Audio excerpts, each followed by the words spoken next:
Hello and welcome to Channel 2S. I'm your host, Second Soundwave, and last time I did a video like this, you guys really liked it. And I mean really liked it. I wasn't really sure if the last Sun video would go over well or not, so I'm really happy to see it got the reaction from you guys it did. I also got some really good suggestions from some of you guys in the comments as to what other Gundams and mobile suits from the Gundam universe I could look at in future videos. And one that quite a few of you guys recommended was Gaia Gear. Now before we talk too much about the Gaia Gear mobile suits, I feel like I have to talk about Gaia Gear itself a little bit. Because when I was going in to research this video, I didn't really know much at all about Gaia Gear other than the fact that it was a novel that was written by Tomino. I didn't even know if it was part of Gundam. I thought it was just like some other random sci-fi novel that he wrote. But it turns out this is connected to Gundam in a very interesting and obscure way. But this is Channel 2S, so before we get into anything of substance in this video, we gotta thank our sponsor, New Type HQ. New Type HQ is a US-based hobby shop where you can get your Gunpla, you can get your other model kits, you can get paint, you can get any tools, basically any supplies that you need to do the hobby. They pretty much have everything. It's a one-stop shop for basically everything related to the hobby. They're a really great store. I've been working with them for a while now. So if you want to get yourself some cool new kits, paints, tools, whatever you might need, check out that link down in the description below, and don't forget to use code Channel2S to save 10% on your order. Alright guys, now that the sponsor plug's out of the way, let's get back into the real meat of this video. So what is Gaia Gear? Well, Gaia Gear was a novel written by Yoshiyuki Tomino in the late 1980s that basically takes place in the late to end part of the Universal Century. This novel takes place around UC 200. However, what makes Gaia Gear a little bit different from the other late UC works is when it was made in Gundam's lifespan. When Gaia Gear was being written, the entire Gundam universe pretty much just consisted of original Gundam, Zeta Gundam, and Double Zeta Gundam. At the same time that Tomino was writing Gaia Gear, he was also writing the novel that would eventually go on to become Char's Counterattack, and because Gaia Gear was written and serialized over the course of several years, he did also work on Hathaway's Flash during that period as well. But for the most part, the later years of the Universal Century just weren't that filled in yet. There was no Unicorn, there was no narrative, there was no F91, there was no Victory or Crossbone. Pretty much anything Universal Century after the Grips conflict was a total creative clean slate. And since Gaia Gear wasn't made in partnership with Sunrise, it was just Tomino kind of doing his own thing, he could, well, do his own thing. Tomino is famously well known for not always agreeing with the changes and impositions that Sunrise puts on him. They often make him add things to the shows, remove things from the shows, change things around, and he has voiced his disagreement with that many times in the past.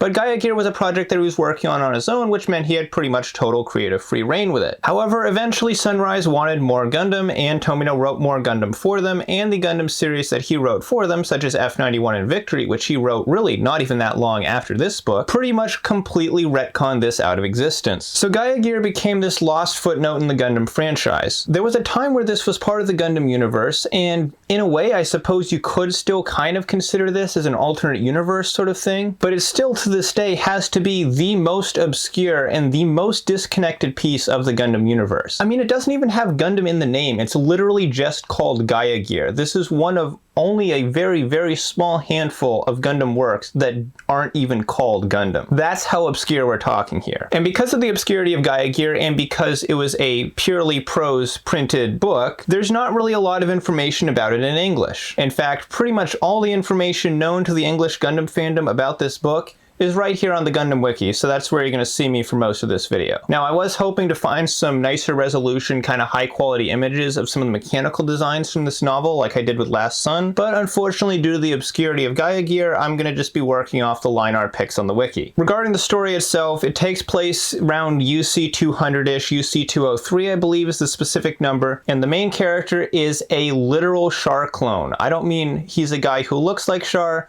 I mean, the man that you see on this cover is literally a genetic biological clone of Char Aznable. This man is the king of Char clones. And because the point of this video is less to talk about the story of Gaia Gear and more to talk about the mobile suits of Gaia Gear, or man-machines as they're called in this novel, what better place to start than with the Char clone's mobile suit itself, the Gaia Gear Alpha. Now, the first thing you're going to notice about this is that this is the protagonist's mobile suit, and despite that, It doesn't really look like a Gundam. It's not even called a Gundam. But the thing with Gaia Gear is this was made back before there was really any kind of solid general aesthetic for Gundam. So for any of the obscure side story stuff, they'd kind of just make up whatever they wanted for the designs. There's some really out there designs in some of these older Gundam novels. Even the stories that fans might be familiar with, like Char's Counterattack, had some really weird mobile suit designs in their original novel form. In fact, I might actually make another video in the future about the Char's Counterattack novel designs because they're really something. But our subject today is the Gaia Gear Alpha, so the Gaia Gear Alpha we shall observe. Because this is a novel design, the mechanics are very detailed. This doesn't have to be animated, so they pretty much went all out with the design and added all these cool little mechanical details. There's tons of exposed frame. There's all these little thrusters. You can see like these bolts and rivets and stuff going through the armor. It's a super detailed design, and it really doesn't look like anything else in the Gundam universe. If you squint at it hard and you really shrink it down and look at it from far away, it does kind of look like the Zeta Gundam. Looking at the rear of the Gaia Gear Alpha, you can see a little bit of a hint of some wings. You can see some pieces coming over the top, and you might think to yourself, that kind of looks like a transforming mobile suit. And well, you'd be right. The Gaia Gear Alpha's fighter mode is reminiscent of a really jagged, aggressive version of the Zeta Gundam's Wave Rider. The leg layout's kind of similar. I can't see the underside of it from here, but I would imagine the arms are kind of laid down along the bottom, sort of like they are on the Zeta. It does look like a very Zeta-esque transformation. And despite the un-Gundam-like nature of this mobile suit, there is actually an alternate colored prototype version of it that straight up looks like a Zeta Gundam.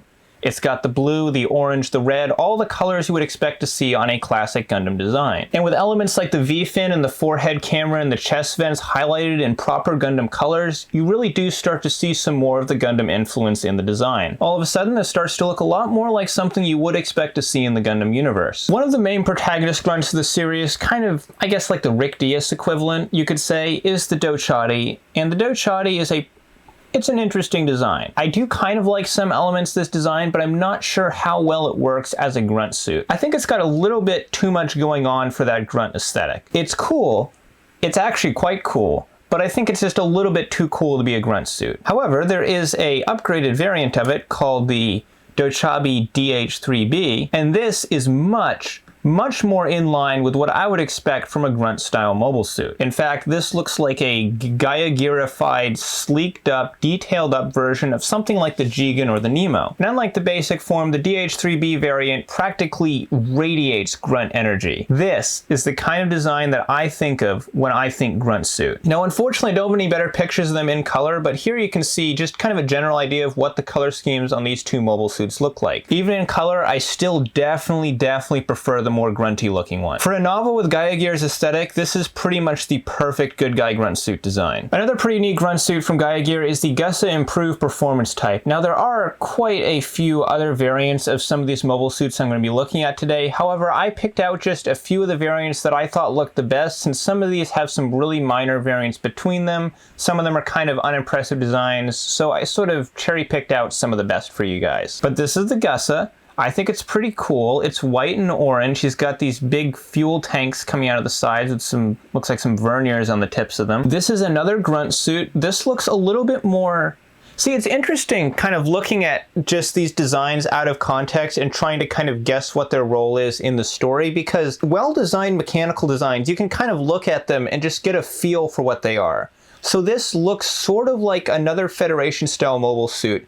However, this one almost looks more civilian. You got your war suits, you got your combat suits, and then this one's for, I don't know, flying around and sightseeing maybe, or doing repair work on colonies. That's the kind of feeling I get from this design. Now, going off the factual information we have on it, it doesn't say much here in the wiki except that it's a Federation mobile suit. Another interesting design from Gaia Gear is the early Zorin Soul. Now, what makes this a really interesting design is this mobile suit isn't designed to look exactly like the other Gaia Gear suits, because this is actually from a different era. This mobile suit was meant to be built in the UC-100 era, so right around the time of things like Hathaway's Flash and Char's Counterattack. However, it's still interesting to see how this design retains a lot more of the elements we would see in early UC Xeon suits. He's got the body hoses, he's got much more traditional Gundam chest vents, he's got very Grips conflict era shoulders. The head is very Neo Zeon, and the overall look of the mobile suit is much simpler than what we see on the other designs. Even though this mobile suit was designed for Gaia Gear, it was designed specifically to look like it belonged in another era. And you know what?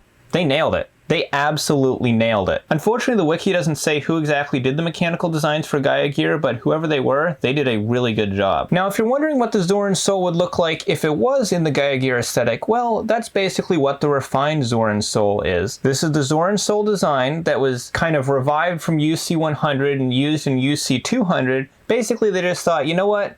We have this old mobile suit, we should probably update it a bit so it's not just having circles run around it by all these new mobile suits. So they updated the systems in it, they upgraded the armor, and they basically brought it up to the standard of technology in the UC 200 era. And this is the end result. It's very spiky, it's vaguely Gundam-esque. It's interesting to see how they gave it the Gundam-style eyes and that little red chin spike. And this is used by the main protagonist faction, so maybe this is like kind of a secondary pseudo-Gundam mobile suit, sort of like the Hyakushiki or the Delta Plus. Unfortunately, it's hard to tell what role this exactly played in the story because the entirety of the information on the wiki takes up one single paragraph. It does look really cool from the back though. I like these little spikes around the waist. I'm not sure if those are just like ventilation fins to like radiate heat out from the body, or if maybe they're like those spikes on top of the Zogok where you can pull them out and throw them like boomerangs. Alright guys, next we have a big boy, we have a bad boy, the Gids Geese. This is one of the antagonist mobile suits that is used by a faction that is basically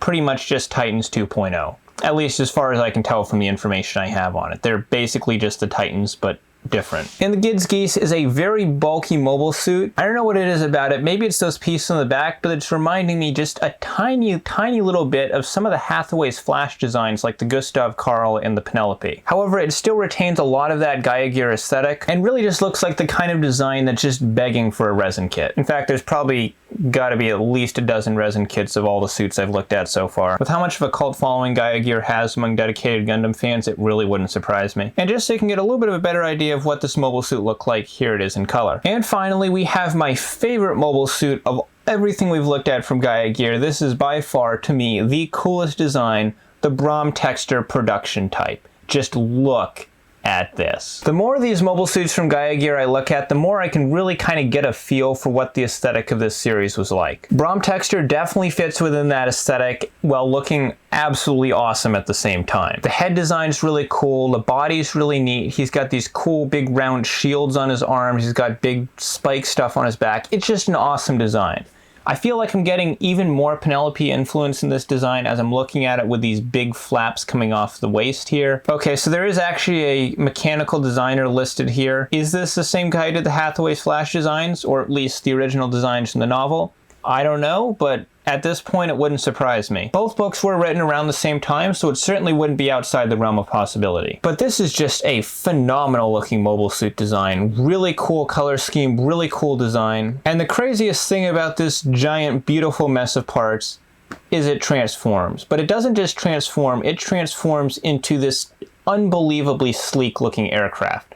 Like, can you really believe that this mess, this big disjointed pile of parts, turns into a flight mode that actually looks this sleek? I don't know if I can really believe that. Still though, it is a really cool mobile suit design. Oh, and here's a picture of a red one. I don't know the context, it's just red. And with that, our adventure into the faraway land of Gaia Gear comes to an end. If this video has gotten you interested in reading Gaia Gear firsthand for yourself, unfortunately, you're a bit out of luck. There is an English translation of the novel, however, it is far from complete. Now, there was a radio dramatization of the novel, which is partially available on YouTube, subtitled in English. This version has been translated quite a bit farther than the written novel, but unfortunately I still don't believe it's entirely complete. So while you can get a bit of a taste of Gaia Gear, unfortunately unless you speak Japanese, you won't be able to enjoy the whole thing. So I hope you enjoyed this video, guys. If you did, be sure to leave a like. I was really glad to see how many people liked the last one, so hopefully this one goes over pretty well too. If you're new to Channel 2S, if for some reason this is the first video you're seeing, which honestly wouldn't surprise me since this, and I just checked, is literally the only video on Gaia Gear on the entirety of YouTube that isn't either the radio drama or music from the radio drama. So if you were doing research on Gaia Gear, chances are you probably came across this video. But anyways, this is Channel 2S, I'm Second Soundwave, I do all sorts of Gundam and Gunpla related stuff. Definitely subscribe if you want to see more of that. Go down to the link in the description, show new types some love, don't forget to use Channel 2S for 10% off your order, and as always, I'm your host, Second Soundwave, and I will see you next time. Take care, guys.